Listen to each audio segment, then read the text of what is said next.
तुम्हारी शरीर की बीमारियां तुम्हारी सांस ठीक कर देगी। सिर्फ सांस लेने का यह प्राचीन तरीका जान लो, वही तरीका कौन सा है यह आज की कहानी के माध्यम से हम जानते हैं। दोस्तों चलिए शुरुआत करते हैं। दर्शकों, कहानी की शुरुआत करते हैं। सांसों के द्वारा अपने मन को शांत करने के बारे में तो आपने जरूर सुना होगा, लेकिन क्या आप सोच सकते हैं कि सांसों का एक ऐसा ध्यान है जो आपके शरीर को सभी बीमारियों से बचा सकता है। साथियों, आप देखिए, सब लोगों के कपालभाति, अनुलोम विलोम, इसके बारे में तो आपने जरूर सुना होगा।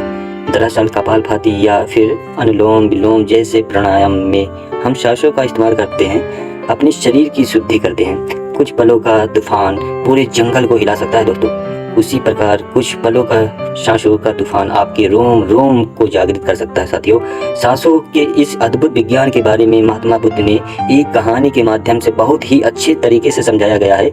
महात्मा बुद्ध के सबसे प्रिय शिष्य आनंद ने एक बार बुद्ध से सवाल किया कि हे बुद्ध, आप हमेशा कहते हैं कि सांसों पर ध्यान लीजिए, लेकिन आप तो किसी भी चीज़ का ध्यान लगा सकते हैं, जैसे कि आपने चलने पर, भोजन करने पर या फिर कोई काम करते समय आप सांसों को ध्यान को महत्वपूर्ण क्यों माना गया है। महात्मा बुद्ध ने इसका जवाब देते हुए बताया है कि सांसें हमारे जीवन का आधार होती हैं, उन्हीं से हमें जीवन मिलता है और उन्हीं की छोड़ जाने से जीवन खत्म भी हो जाता है। साथियों, आनंद, अगर जीवन को समझना है तो हमें अपने मन को समझना होगा, और सांसें हमारे मन और हमारे शरीर के बीच एक पुल का काम करती है। अगर तुम इस पुल पे चलना सीख लेते हो, तुम अपने शरीर के माध्यम से अपने मन को प्रवेश पाओगे। तथागत ने आगे कहा गया है कि तुम ध्यान किसी भी चीज़ को लगा सकते हो, किसी भी वस्तु पे लगा सकते हो, लेकिन सांसें हमारे साथ हमेशा रहती है, और जब हम सोते हैं तब भी हमारी सांसें ही चलती रहती है।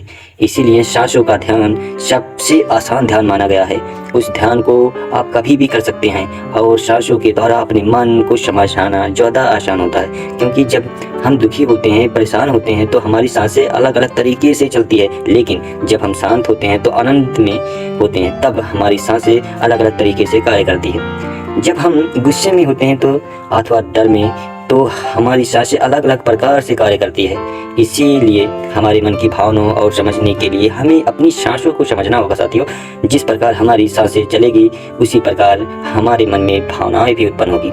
और आनंद ने सवाल किया कि हे बुद्ध, मन की भावनाओं को समझने के लिए हमें सांसों का कौन सा ध्यान करना होगा, और उस पर क्या मन की भावनाओं को क्या कर सकते हैं, जैसे मन के अश्लील गंदे विचारों को रोकना, या गुस्से को काबू कर लेना, या फिर जलन जैसी नकारात्मक भावनाओं से छुटकारा पाना हो। क्या कोई ध्यान ऐसा है जो हमारे मन को शुद्ध कर सकता है? क्योंकि जब तक मन की पवित्रता पैदा नहीं होगी तब तक ध्यान करने का कोई लाभ नहीं हो सकता। लेकिन न चाहते हुए भी साधक के मन में नकारात्मक भावनाओं घेर लेती है और उसके मन में बहुत ही बड़ी बाधा बन जाती। तथागत ने कहा कि जो अपनी सांसों को समझ गया, समझो वह बदल गया। इंसान के शरीर में और उसके मस्तिष्क में जितनी भी प्रतिक्रिया होती है वह सब उसकी सांसों के चलने के अनुसार पैदा होती है। मनुष्य कभी भी ध्यान नहीं देता कि उसका मन उसकी सांसों के अनुसार प्रतिक्रिया कर रहा है। कभी होशपूर्वक देखने का प्रयास करना, जब तुम्हारे अंदर गुस्सा, डर या फिर चिंता जैसी भावनाएं पैदा होती है तब तुम्हारी सांस लेने की गति तेज हो जाती है, और जब तुम शांत होते हो तो आनंद में होते हो तब तुम्हारी सांसों की गति एकदम शिथिल हो जाती है। साथियों, आनंद जितनी गहरी किसी भी सांस होती है अंदर, उतना ठारा उसके व्यक्तित्व के पैदा हो जाता है। अक्सर तुम देखना कि जो लोग गहरी सांस लेते हैं, यानी कि छाती से जो सांस लेते हैं, सांसें उथली उथली सी रहती है, ऐसे लोग दुखी और ज़्यादा चिंतित लोग रहते हैं। वहीं पर जिन लोगों की सांस गहरी होती है उसकी आंखों में एक शांति नजर आएगी, एक आनंद सा दिखेगा। ऐसे लोग किसी भी परिस्थिति में बेचैन नहीं होते, उनका मन हमेशा शांत बना रहता है।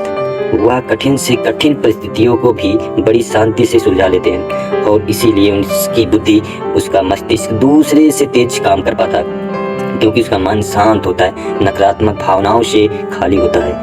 आनंद, अगर कोई भी मनुष्य नकारात्मक भावनाओं या सकारात्मक विचारों से घिरा हो, शरीर की सुस्ती, आलस या भावनाओं से उसकी सांसों के कारण पैदा होती है। इसीलिए बहुत ही आवश्यक है, अगर जीवन में अच्छी आदतें बनानी है तो सोचने का नज़रिया जरूर सकारात्मक रखना चाहिए। साथियों, जो सांसों को समझना अवश्य जरूरी है, क्योंकि अपनी सांसों का ध्यान सांस ही हमेशा चलाती है। अगर पूरे दिन में सबसे ज़्यादा सांस लगाना होता है तो हमारा पूरा जीवन परिवर्तित हो जाता है। धीरे धीरे जैसे जैसे आप ध्यान गहरा होते जाएगा वैसे वैसे आपकी भावनाओं समझने लगेंगे। आप अपने शरीर में जो प्रतिक्रियाएं अच्छे दिखने लगेंगे तभी संभव हो सकता है साथियों। जब तुम अपने सचेत हो जाते हो तो प्रति होश और हो जाते हो, जागृत भी हो जाते हैं। जब किसी भी चीज़ के निरंतर ध्यान लगाया जाता है तो हमेशा हमेशा रहने की प्रकृति से सांसें दी जाती है। तो हम अपनी सांसों को चलते समय, खाते समय, बैठते समय, हर वक्त हर समय ध्यान लगा सकते हैं साथियों। उनको देख भी सकते हैं कि वह किस नाक से जा रही है, किस नाक से आ रही है, किस नाक से टकरा रही है, क्या अंदर क्रिया प्रतिक्रिया हो रही है। निरंतर यह देखने लगते हैं तो हमारे विचार को एकदम विस्तार पूर्वक आप समझते हैं। वास्तविकता की दुनिया में अलग सी भावना बन जाती है। छोटी छोटी संवेदना, हर एक भावना हमारे शरीर में हमारी ऊर्जा और हमारे मस्तिष्क के या असर पड़ता है। जब तुम समझ पाओगे तो हमारे विचार के कारण हमारी भावना पैदा होती है। जैसे हमारे विचार होंगे वैसे ही भावना भी होगी, क्योंकि यही विचार ही स्पष्ट करता है।